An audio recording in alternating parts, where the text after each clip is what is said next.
has puesto a pensar cómo sería el primer día de una Cuba libre? Y no de la bebida, sino del país, donde no haya que pedir permiso para prosperar ni para pensar diferente. Muchos dicen que esto es un sueño imposible, pero hoy te traigo pruebas de que no lo es. Vamos a analizar en este video algunos conflictos internacionales que parecían eternos y que se solucionaron sin disparar un solo tiro, porque si ellos pudieron, ¿por qué Cuba no puede? ¿Es posible una salida en Cuba sin que se arme la de San Quintín? Sé que suena poco probable para algunos cuando ven cómo están las calles en estos momentos, pero la historia no miente. Vamos a analizar casos reales donde todo el mundo pensaba que aquello terminaba en un conflicto armado y contra todo pronóstico las partes involucradas lograron sentarse y negociar para superar ese bache de forma pacífica. Vamos a ver qué piezas movieron ellos y si ese manual se podría aplicar a Cuba o si de plano la isla ya es un caso que no tiene remedio. Pero antes de continuar, te invito como siempre a que te suscribas al canal si aún no lo has hecho y que dejes un me gusta que me ayuda mucho a que se difunda este contenido. Hagamos un repaso rápido por algunos de los conflictos mundiales que se han resuelto de manera pacífica. El primero de ellos fue el fin del apartheid en Sudáfrica. Este quizás es el ejemplo más potente de cómo evitar una guerra civil racial que parecía inevitable. El apartheid no era solo un conflicto de leyes, era una olla de presión que finalmente estalló. No fue solo con diplomacia. El mensaje era claro: si no tenemos derechos, el país no funciona. El caos interno fue lo que obligó al mundo a mirar. Las imágenes de la represión impulsadas por el descontento en las calles forzaron sanciones internacionales que terminaron en asfixiar al régimen de la época. Cuando la situación se volvió insostenible, las partes involucradas se sentaron en lo que se llamó el CODESA, Convención por una Sudáfrica Democrática. Al final, el gobierno blanco no cedió por generosidad, sino porque el descontento popular lo acorraló tanto que la única opción para sobrevivir fue sentarse a negociar con Nelson Mandela. Fue la gente con su resistencia diaria quien derribó los muros de la segregación. El segundo conflicto que se resolvió de manera pacífica fue la disolución de Checoslovaquia en 1993. Conocido como el divorcio de terciopelo, es el estándar de oro para las separaciones nacionales. Tras la caída del comunismo, las tensiones nacionalistas entre checos y eslovacos crecieron respecto a cómo gobernar el país. Aquí es donde entran los protagonistas: Václav Klaus, el pragmático líder checo, y Vladimir Meklar, el carismático líder eslovaco. Maxiar quería una confederación donde Eslovaquia fuera soberana pero unida. Por su parte, Klaus decía que o estaban juntos de verdad o que cada quien por su lado, tal cual un divorcio. Te concedo el divorcio. Al final, ambas posturas se volvieron irreconciliables. Sin referéndum, sin consultar directamente a las masas que quizás habrían votado por seguir unidas, los políticos decidieron lo más sano, que era una separación. Ahora tenemos el tercer conflicto que se resolvió de manera pacífica, el conflicto de Beagle, entre 1978 y 1984, entre Argentina y Chile. El objeto de la disputa eran las islas Picton, Nueva y Lennox. En 1977, un tribunal internacional falló a favor de Chile, pero la Junta Militar Argentina de la época, liderada por Jorge Videla, declaró el fallo insanamente nulo. El diálogo había muerto, la diplomacia había fallado.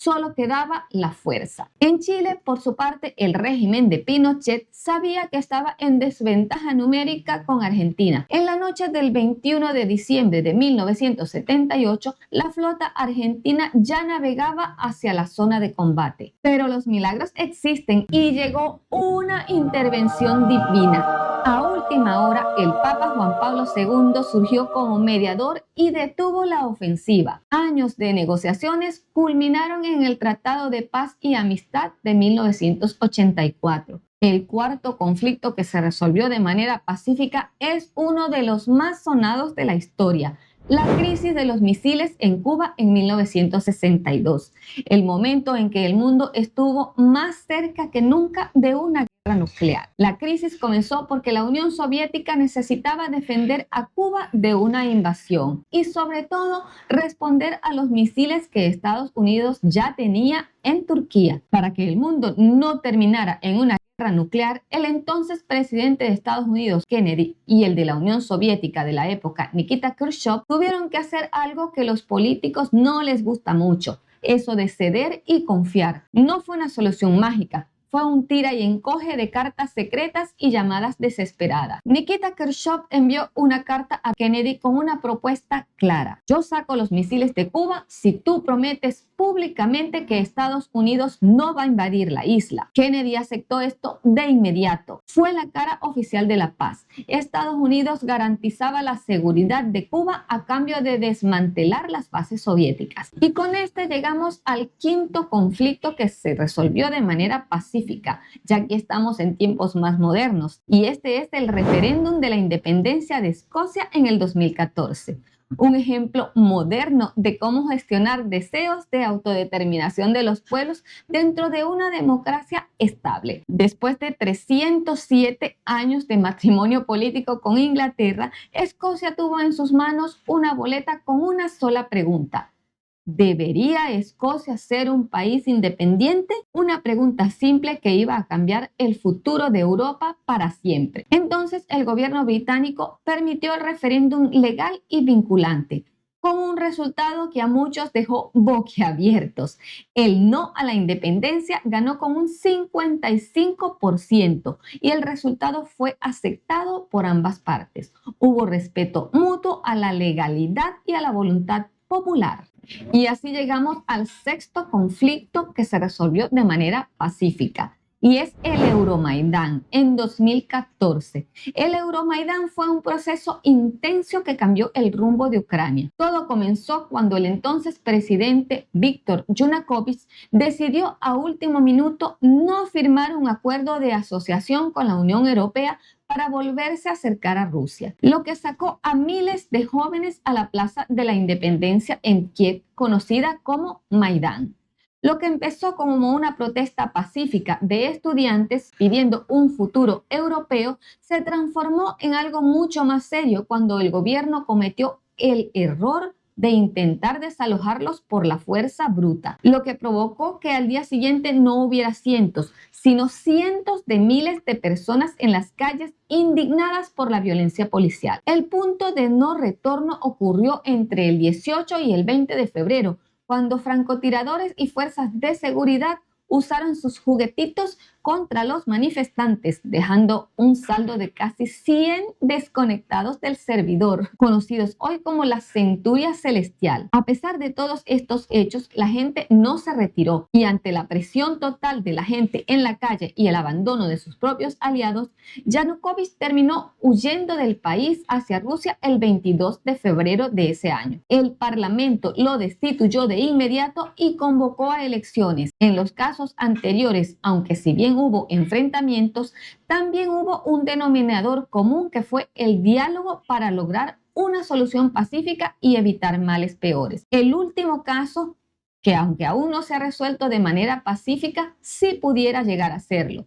Vamos a analizar el contexto actual de Cuba y cómo podría tener una solución de resistencia pacífica. Cuba, o mejor dicho, el gobierno cubano de los Castros y su combo, se han convertido últimamente así como en una especie de muchacho revoltoso que anda por allí mal influenciando a sus compañeros del barrio, queriendo vender esta idea de que el socialismo es la panacea para que el mundo salga de la pobreza. Esto está haciendo el gobierno cubano desde hace algunos años atrás con algunos países de la región. Estados Unidos tiene la mirada puesta en la isla del Caribe y está convencido de que después de los acontecimientos del 3 de enero en Venezuela, puede ocurrir algo similar en Cuba, un cambio de gobierno a través de una transición pacífica y ordenada. La pregunta del millón es, ¿podrá lograrlo? Vamos a hablar claro. La situación del petróleo en Cuba es crítica. Afecta principalmente el turismo, que es una de sus fuentes de ingreso más fuertes. Dicen por ahí que el turismo es la locomotora de la economía de Cuba. Tremenda locomotora. El problema es que esa locomotora es de vapor y se quedaron sin carbón. Imagínate tú ser un turista que ahorró durante un buen tiempo sus dólares para irse de vacaciones a este paraíso tropical.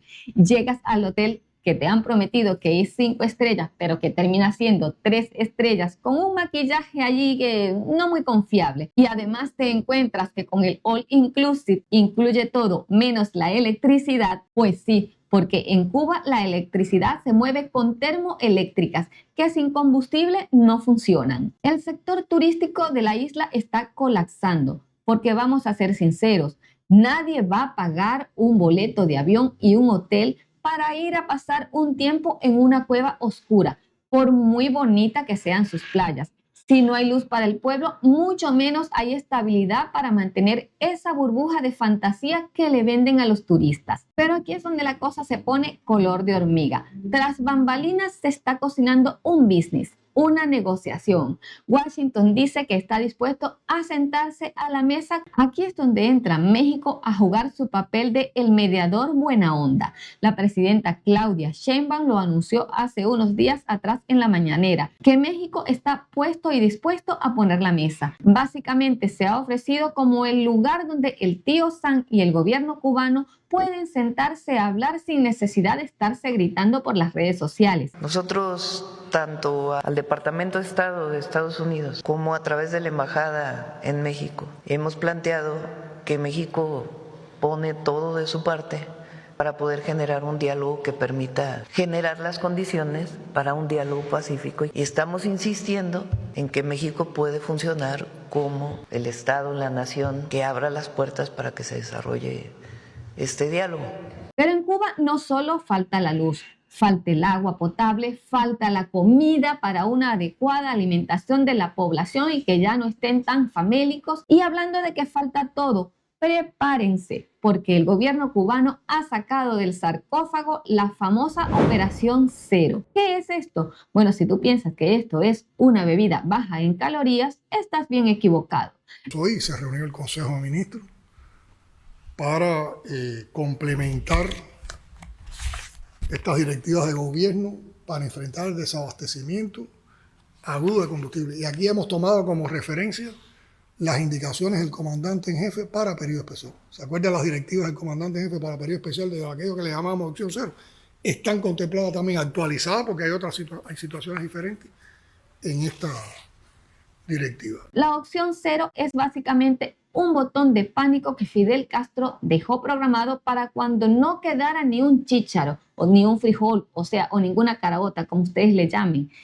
Es el plan de sálvese quien pueda. El lenguaje de calle es el gobierno diciéndote literal: mira, Acere, prepárate para vivir como los picapiedras, pero sin el dinosaurio como mascota. La opción cero significa que el transporte oficial son tus 2 piernas o la bicicleta china que tu abuelo guardó en el techo unos años atrás. Es volver a los bueyes en el campo, porque el tractor es ahora un adorno de metal. Es cocinar con leña o con carbón, porque el gas ha desaparecido y la hornilla eléctrica es un pisapapeles porque no hay luz. Es depender de tus propios recursos en materia alimentaria. Así que si no siembras un boniato, una batata, un camote, como lo llames, en el balcón de tu casa, vas a tener que aprender a hacer la fotosíntesis para poder sobrevivir. La opción cero básicamente es el reconocimiento oficial del que el país se quedó sin pilas y que la única resistencia creativa que queda es aguantar hambre con dignidad y andar unos 10 kilómetros a pie para poder llegar a tu trabajo. Es vivir en un apagón eterno, donde la única luz que vas a ver es la del sol. Es el punto donde el Estado dice que ya no tiene nada que darte. Pero aquí viene la gran pregunta.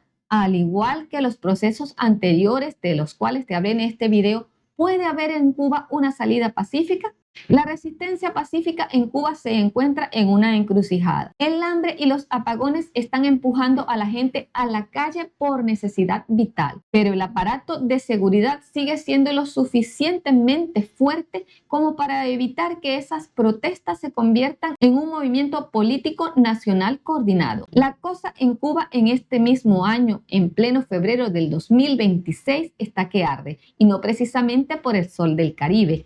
Te diría que el país está en una especie de coma inducido, donde la gente ya no sabe qué inventar para sobrevivir. Ya piden ayuda desde adentro de Cuba, ya piden ayuda hacia afuera, a que los ayuden, bien sea con dinero, con alimentos o con algún producto que les pueda ayudar a sobrellevar esta crisis. Y que pedimos la ayuda de todos para que nos ayuden con lo que puedan, para así con esta ayuda y este apoyo que ustedes nos puedan ofrecer, nosotras poder ayudar a algunas personas que lo necesiten, a las que más lo necesiten. La gente está cansada y eso se nota en que la resistencia pacífica ya no es solo de activistas con carteles, es una cuestión de supervivencia diaria. Cuba no aguanta un parche más, pero tampoco se puede permitir un estallido que termine en tragedia. Una salida pacífica no es sentarse a tomar café y hacerse los amigos, es entender que el sistema actual está en el piso. Es polémico decirlo, pero la paz no es mantener el orden por la fuerza, sino tener los pantalones de abrir el juego y aceptar que Cuba no es de un solo grupo ni de una sola idea. El cambio tiene que venir aunque le duela a los que llevan décadas aferradas al sillón. Es hora de que se dejen de los cuentos con el bloqueo externo, mientras el bloqueo interno tiene a todo el país asfixiado. El país necesita una sacudida real, que la gente pueda prosperar sin pedir permiso y que los que mandan entiendan que su tiempo de gloria ya pasó y que ahora toca darle paso a gente nueva antes de que el hambre le gane a la paciencia. El gobierno apuesta a que la gente se canse o se vaya y la gente apuesta a que el sistema colapse por su propio peso, porque ya no hay nada más que repartir. Es un juego de paciencia muy amargo, donde el pueblo cubano está demostrando que aunque no hay líderes visibles en una tarima, el rechazo al modelo actual es casi total y se grita en cada apagón. Así que la paz es el camino, pero una paz con libertad y con comida en el plato. La paz no es cobardía, es estrategia. Si otros países salieron del hueco sin destruirse, Cuba también tiene derecho. Imagina una plaza llena, pero no por un desfile oficial, sino por miles de voces exigiendo lo mismo, libertad y paz. Algo similar a lo que ocurrió en Kiev en el año 2014 con lo que se llamó el Euromaidán.